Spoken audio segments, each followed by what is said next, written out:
2 दिवस झाले मला या विषयामध्ये एक एक पत्रकार संपर्क करतायत आणि मग फायनली असं ठरलं की आपण एकत्र भेटूया.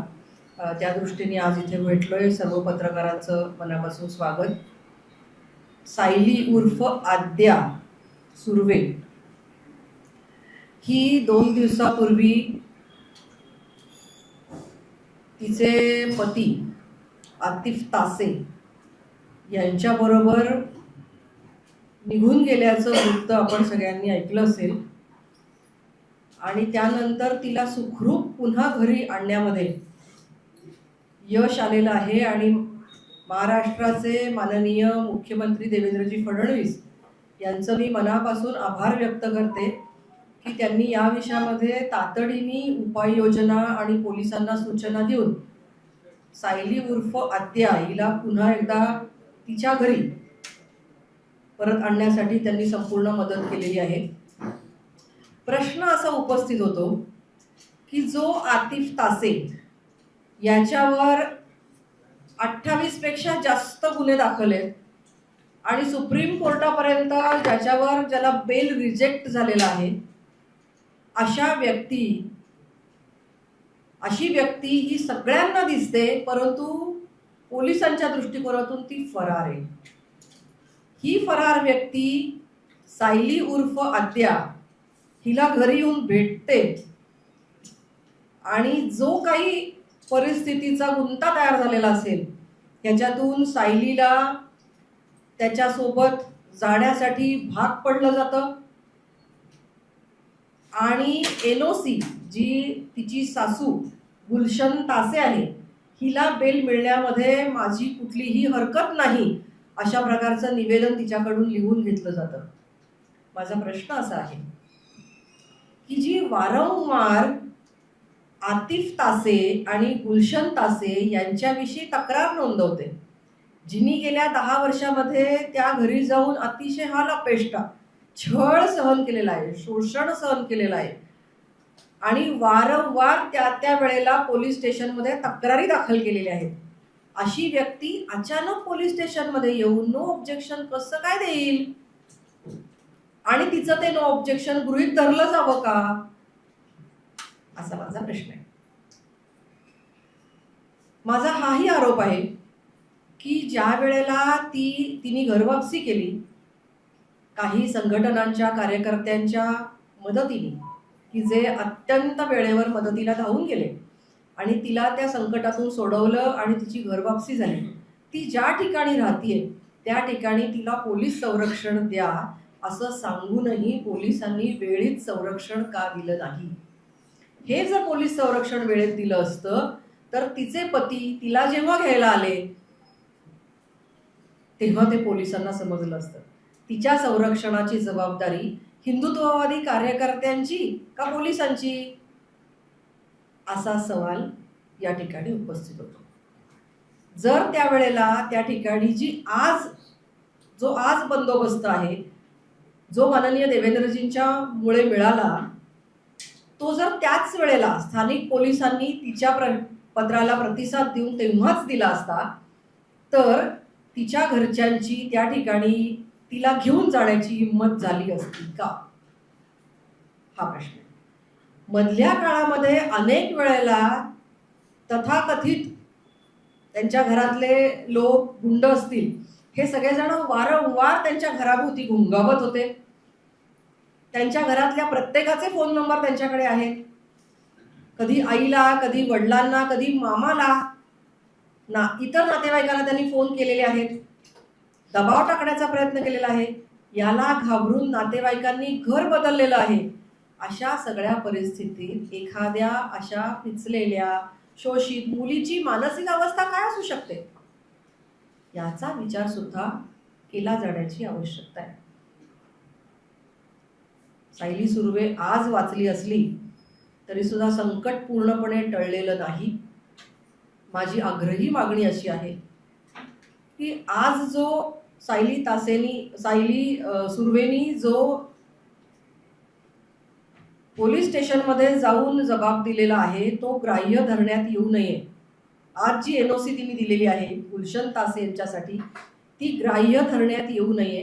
कारण यापूर्वी गुलशन तासे आणि आतिफ तासे आणि त्यांच्या सगळ्या परिवारांनी जो काही तिचा छळ केलेला आहे, तिला मारहाण करणं, तिला कोंडून ठेवणं, तिला लाथ मारून हाकलून देणं, गरोदर असताना पोटामध्ये लाथा मारणं, ॲबॉर्शनचा प्रयत्न, अशा सगळ्या पद्धतीने जे जे काही छळाचे प्रकार केलेले आहेत ते सगळे गृहीत धरता आणि हे प्रकार झाल्यानंतर त्या त्या वेळेला दाखल करण्यात आलेल्या कंप्लेंट्स गृहीत धरता आत्ता तिने नोंदवलेला जो काही NOCचा मुद्दा आहे हा ग्राह्य धरण्यात येऊ नये, तिच्या आधीच्या तक्रारीच गृहीत धरून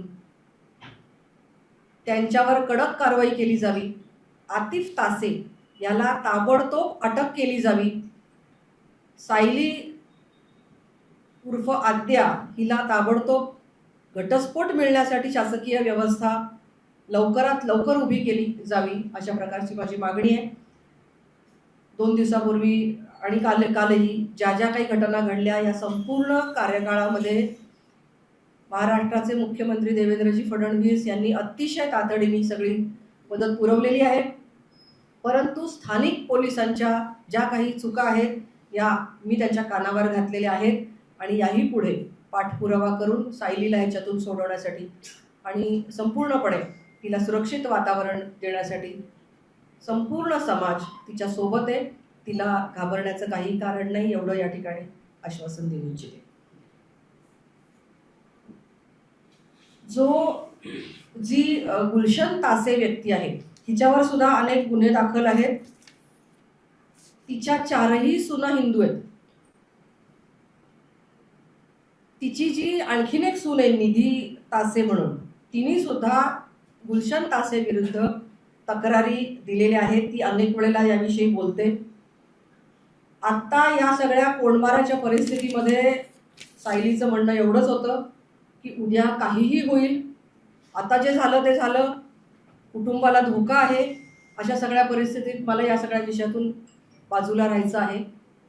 या मुद्द्याचा नक्कीच कॉग्निजन्स घेण्याची आवश्यकता आहे आणि त्यामुळे तिने आत्ता दाखल केलेला पोलीस स्टेशनमध्ये जाऊन जो काही जबाब आहे तो ग्राह्य धरण्यात येऊ नये अशी माझी मागणी.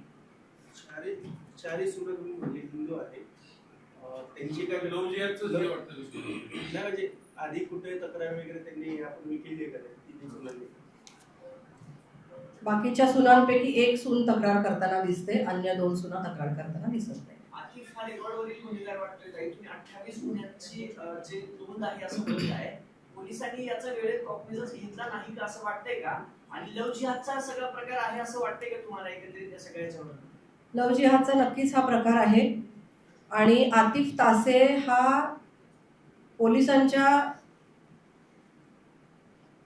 म्हणजे पोलिसांच्या माध्यमातून तो त्यांच्या पोलिसांच्या रेकॉर्डला तो फरार दाखवलेला आहे. पण तो रोज फिरतो, तो कॉल करतो, तो व्हॉट्सअप कॉल करतो, नॉर्मल कॉल करतो, तो घ्यायला आला, तो सगळीकडे फिरतोय, सगळ्यांना दिसतोय, फक्त तो पोलिसांना दिसत नाही. नक्कीच याच्यामध्ये पोलीस दोषी आहेत. ताई, मग हिंदुत्ववादी सरकारचं हे अपयश नाहीये का? काय एकंदरीत आपण सगळीकडे हिंदू आक्रोश मोर्चे काढायचे, लोकांमध्ये भावना तीव्र करायचे आणि दुसरीकडे अशा घटनांमध्ये प्रशासनाकडनं प्रतिसादच मिळत नाही, म्हणजे ह्याच्यात प्रशासन कमी पडत आहे की काय, नेमकं काय होतं? काही व्यक्ती नक्कीच दोषी आहेत आणि त्या विभागाचे मंत्री म्हणून माननीय देवेंद्रजींना मी या विषयाची कल्पना कालच्या घटनेच्या संदर्भात तर नक्कीच दिलेली आहे आणि म्हणूनच आपल्याला ही मदत पोहोचली.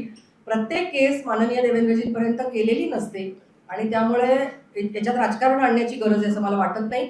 परंतु नक्कीच त्या त्या ठिकाणचे पोलीस हे जर का वेळीच प्रतिसाद देतील, सकारात्मक राहतील, त्वरित उपाययोजना करतील, लव्ह जिहादच्या केसेसमध्ये संपूर्ण यंत्रणा पुरवतील, मला तर असं वाटतं की त्या त्या पोलीस स्टेशनला लव्ह जिहादसाठी स्वतंत्र सेल असणं आवश्यक आहे आणि तातडीने त्या व्यक्तीला संपूर्ण मदत पुरवली जाणं आवश्यक आहे. आता कालची परवाची गोष्ट बावधनमधली एक मुलगी लव्ह जिहादला बळी पडल्याचं लक्षात येत आहे. त्यामुळे या सगळ्या विषयामध्ये पोलीस यंत्रणा जिथे कुठे कमी पडत असेल तर त्याची दुरुस्ती करण्याची नक्कीच आवश्यकता आहे.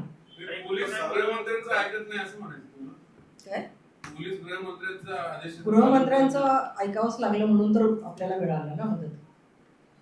याच्यामध्ये राजकारण, आपण या मुद्द्यावर बोलतोय, कृपया याच्यामध्ये राजकारणातले असे प्रश्न विचारू नका. नाही पण मग महाराष्ट्र सरकारने धर्म स्वातंत्र्याचा अतिशय चांगला निर्णय सुद्धा विधिमंडळामध्ये घेतलेला आहे की कोणालाही जबरदस्तीने धार्मिक स्थलांतर म्हणजे परिवर्तन, धर्म परिवर्तन करण्यासाठी बळजबरी करता येणार नाही.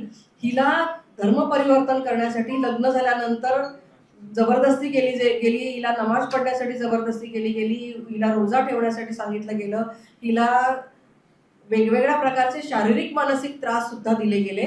हा मुद्दा आहे.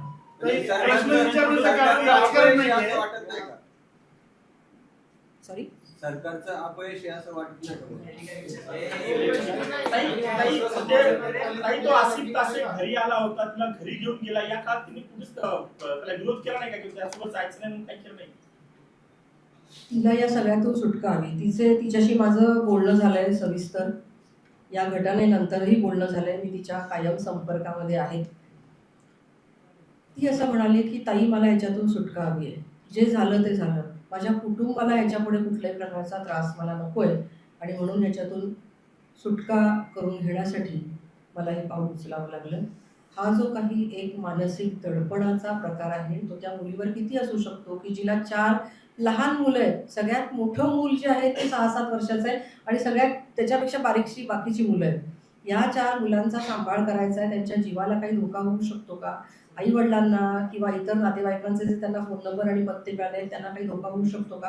ही सगळी तिच्या दडपणाची सगळी कारणं आहेत की ज्याच्यातून मुली अशा म्हणजे वेगवेगळ्या प्रकारचे ज्या केसेस आहेत त्याच्यातली ही एक अशी केस आपल्या समोर आलेली आहे की त्या मुलीच्या मनाचे आंदोलन आपल्याला लक्षात येतात. कसं आहे, आता घरी वापसी झाली, सगळे झाले, त्या मुलाचा सांभाळ कोण करणार? शेवटी गरीब कुटुंब आहे ते. मग ही जबाबदारी कोण घेणार? तुम्ही घेतली जरकापशी, नंतर तिने एनओसी दिली, माझी काही हरकत नाही. ती सासू सुटली, तिचा नवरा येतो, तिला घेऊन जातो, ती म्हणते मला याच्यावर बोलायचं नाही, ती माध्यमासमोर येत नाही, मला याच्यात सुटका हवी. पण तिचा पुढचा विषय काय?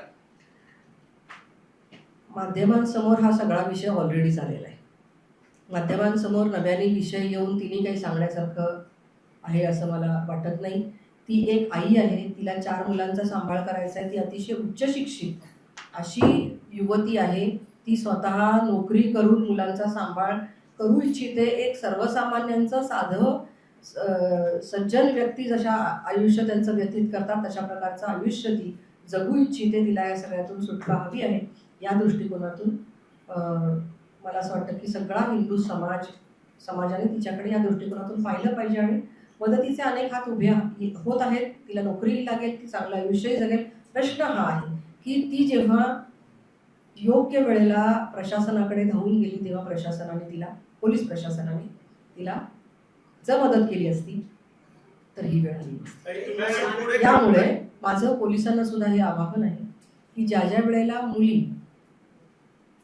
महिला आपल्या पुढे येतील आणि काही तक्रार करतील त्यांना सकारात्मक आणि लगेचच प्रतिसाद देणं आवश्यक आहे. आम्ही सुद्धा माझ्या माध्यमातून आमच्यामध्ये जेवढी ताकद आहे आम्ही ऑपरेशन दुर्गा नावाचा एक सेल सुरू करत आहोत. ऑपरेशन दुर्गाची प्रेरणा मला सायली सुर्वेकडनंच मिळालेली आहे किंवा अशा विविध ज्या मुली आहेत ज्यांना इंडिव्हिज्युअली आम्ही हँडल करत असतो, त्यांच्या पुनर्वसनासाठी प्रयत्न करत असतो. तर समुपदेशन आणि पुनर्वसन त्या मुलींचं कसं व्हावं किंवा प्रशासनाची मदत तातडीने मिळवून देण्यासाठी म्हणून आमच्या अनुभवाचा, आमच्या संपर्काचा उपयोग त्या मुलीपर्यंत पोहोचवण्यासाठी सगळी मदत त्या ऑपरेशन दुर्गाच्या माध्यमातून केली जाईल. मी तुमच्या माध्यमातून आज हे जाहीर करते की आम्ही आमचा एक हेल्पलाईनचा नंबर आम्ही देऊ यथावकाश ऑपरेशन दुर्गाचा.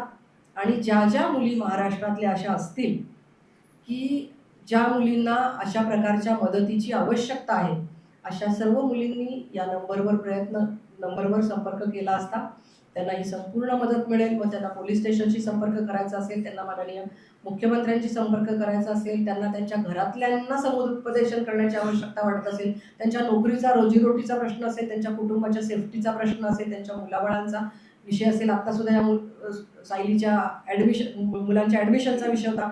असे जे जे काही विषय येतील त्या विषयामध्ये ऑपरेशन दुर्गा या आपल्या महाराष्ट्रातील दुर्गांच्या सोबत कायम काम करेल. ताई ही एक केस नाहीये. याच्या आधी सासवड ज्या भागाची केस झाली नंतर मुली समोर येऊन मुलीने सांगितलं की मी स्वतः गेले किंवा आता ही सायलीची केस आहे. राज्यभर अशा केस घडतात.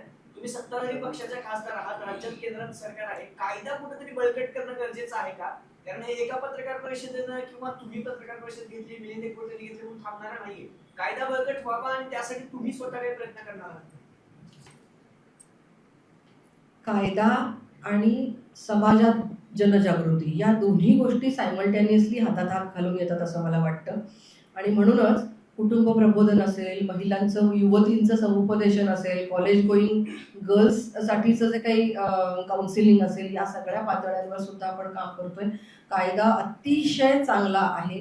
कायद्याचं संरक्षण करणारे जे प्रशासनातले हात आहेत त्यांचं सुद्धा मला असं वाटतं की एकदा ट्रेनिंग घेण्याची आणि त्यांना सुद्धा जास्ती मोटिवेट करण्याची आवश्यकता आहे. तेही केलं पाहिजे आणि युवक युवतींना सुद्धा समुपदेशन करण्याची, घराघरांमधून समुपदेशन होण्याची, पालकांचं उद्बोधन, मुलींचं उद्बोधन होण्याची खूप आवश्यकता आहे.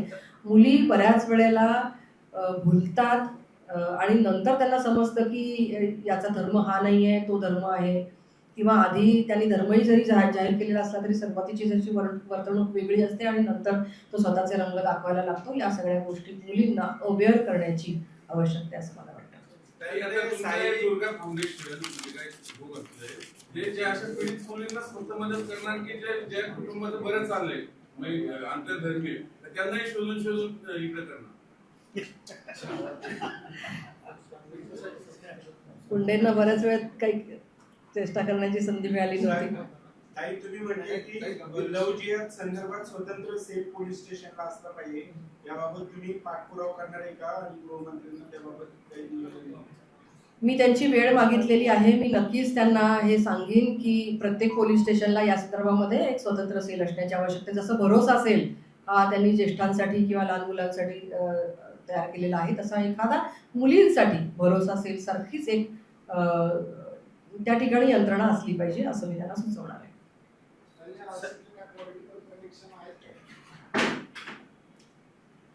हो, त्याची पॉलिटिकल कनेक्शन्स आहेत, त्याची गुंडांची कनेक्शन्स आहेत, त्याच्यावर अनेक वेगवेगळ्या प्रकारचे गुन्हे दाखल आहेत. त्याच्यावर 307चा एक गुन्हा दाखल आहे. त्याला सुप्रीम कोर्टातून सुद्धा त्याचा बेल रिजेक्ट झालेला आहे. तो फरार म्हणून घोषित केलेला आहे. त्या वॉन्टेड आहे.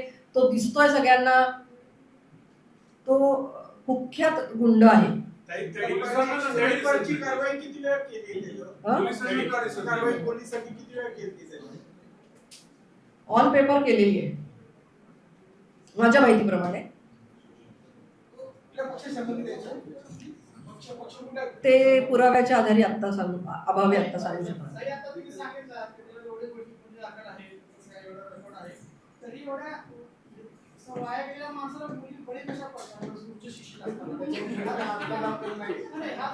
दुर्दैव प्रश्न अतिशय मोठा, महत्वाचा, गंभीर आणि दुर्दैवी आहे. म्हणूनच ज्या अल्लड वयामध्ये मुली या सगळ्या वरपांगी आकर्षणाला बळी पडतात किंवा माहिती नसते त्यांना की त्याची वस्तुस्थिती काय आहे हे माहिती नसतं आणि म्हणूनच त्या बळी पडतात. या सगळ्यावरच आपल्याला काम करावं लागेल. आपल्याला घराघरातून काम करावं लागेल. आपल्याला शैक्षणिक संस्थांमधून काम करावं लागेल. आपल्याला समाजातून हात उभे करावे लागतील आणि आपल्या मुलींचं संरक्षण करावं लागेल.